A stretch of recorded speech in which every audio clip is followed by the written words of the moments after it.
Hey guys, this is Silo here. It is end of February and it's very beautiful here and on this Friday here in Estonia. I'm going to discuss a quick topic here. It's regarding language learning and what language I think is the best language for someone who is interested in Europe, especially for a younger person. In terms of language worldwide, I think the best language you could know is English as a second language in most cases. But I do believe there's some secondary languages that one should also look at and consider. For Europe, German is actually the language I think would be the most useful language especially for someone who already knows English. Now, if you don't know English, unless you're moving to Germany or to Austria, probably better off learning English and then learning German. You probably should, in most cases, keep English as a primary language. That's going to be the most useful language in Europe. But German, I think, is a good second language for almost anyone, even if you're not living in Germany or Austria. And there's some rationale here why. Nowadays, it's really common for people to look at languages from a very novel type perspective. And I see this often with Spanish, with French, and I think Spanish is like at the very top here. While Spanish can be very useful, great second language, know a lot of speakers worldwide, one has to consider how practical, how necessary it is. Does it really benefit them economically speaking? And what I notice often, many of the people I knew, Spanish speakers that learned the language in school, maybe lived in a Spanish-speaking country, is that it didn't really serve much utility after they left Latin America. See, like in school, they always tell people, especially if they're majoring in Spanish or they study abroad, the language will serve a lot of utility, will give a lot of value in the workplace and whatnot. But many people, especially in the private sector, realize this actually isn't that important. Often, like in business situations within Latin America, the people you'd be having correspondence with probably will know some English. And also understand that not always, there's always exceptions, but the Latin American and Spanish-speaking world is very nepotistic. This is something that a lot of people won't like to hear. But when you look at the marketplace economics, as a non-native Spanish speaker, you're always going to be at a disadvantage, even if you can speak it as well as a native speaker. Even if you have somewhat of an accent or something, they're still going to often look at you as an outsider, and even wealthier people can have the same mindset as lower class people. It's not always the case, but important to understand. And what I found in Europe, for example, is most of the people I've met that spoke Spanish, it didn't really serve them a lot of importance. It was very unuseful when it actually came to real life situations, and especially in the marketplace. And this is why I lean more towards German at this point. Russian can be very useful, but it really goes back to business and how practical it is. When you look at the economy of the German-speaking world in Europe, it's massive, and it's also a center point of Europe. Yes, many people in Austria and Germany and Switzerland will know English, but still will give you a lot of advantage. In day-to-day life and social circles, most people will still speak German with each other. And if you know German, you'll be given that much more respect with these folks. Also realize that the German-speaking world is very open to foreign people, to non-natives who want to do commerce, engage in business. So it's very useful. It's not like in some places, even if you do speak the language well, but you're a not native, it sets you back. Like I gave that example with Spanish.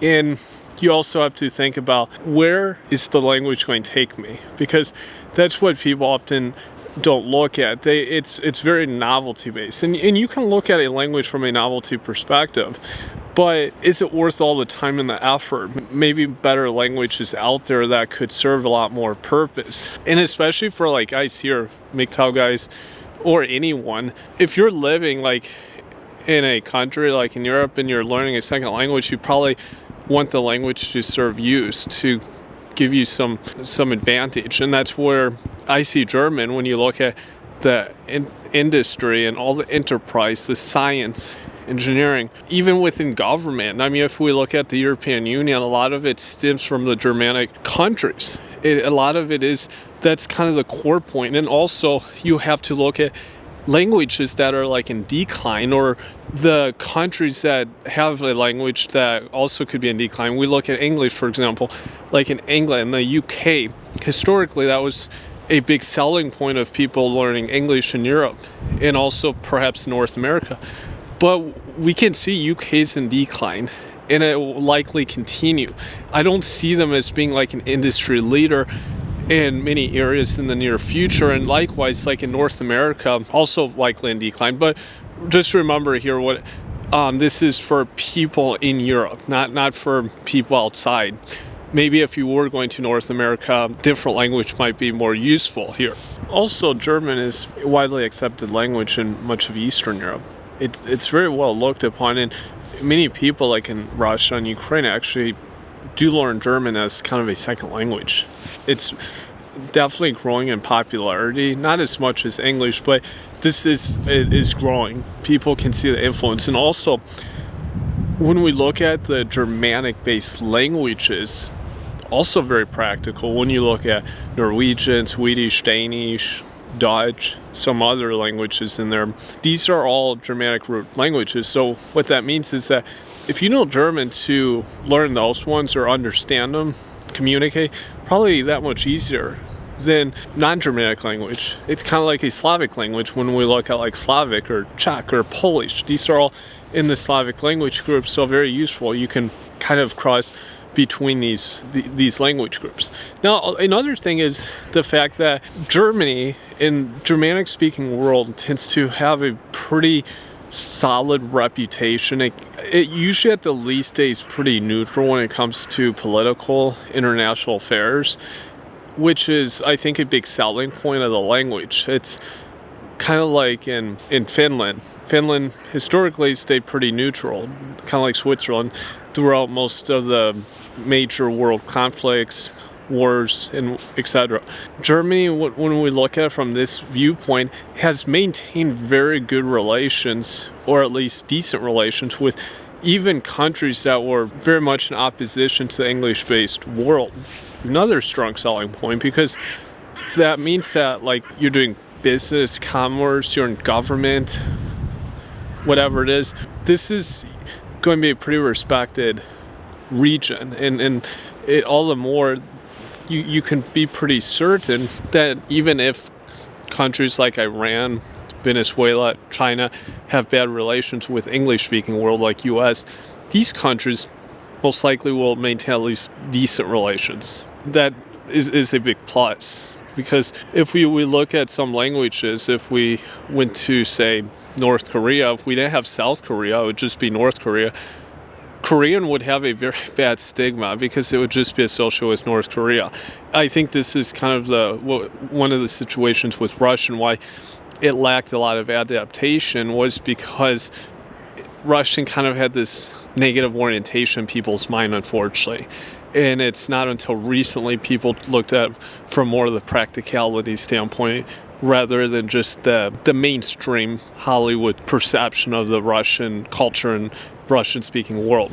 And speaking of Russian and Slavic-based languages, people may ask, why wouldn't you focus on a Russian language? And it's very simple. I believe that the economies and there will be a lot of growth in Russia and some other Slavic countries, even Poland, which is actually right next to Germany. But I don't feel that they're enterprise leaders, and I don't know if they will be in the future. And also keep in mind, some of the research science, they draw from Germany, Germanic-speaking world.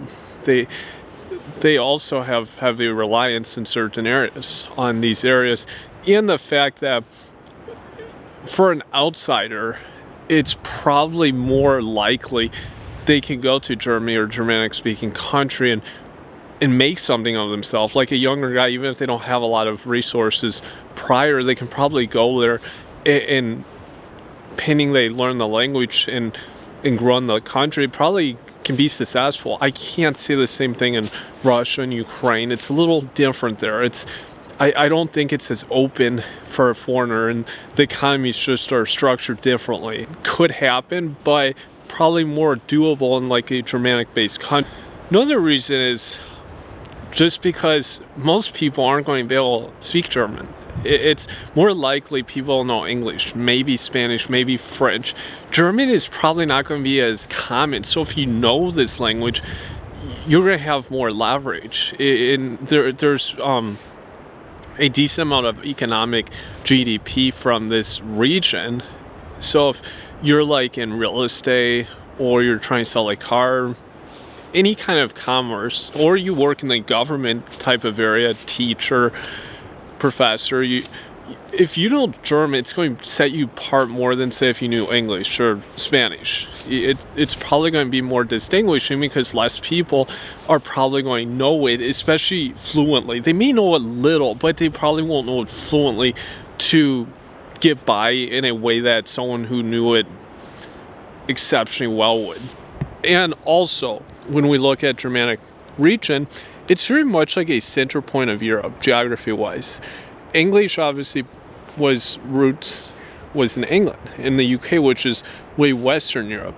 And so if we look at from that perspective, center point of Europe, it's kind of like a core language in both a literal and metaphorical sense.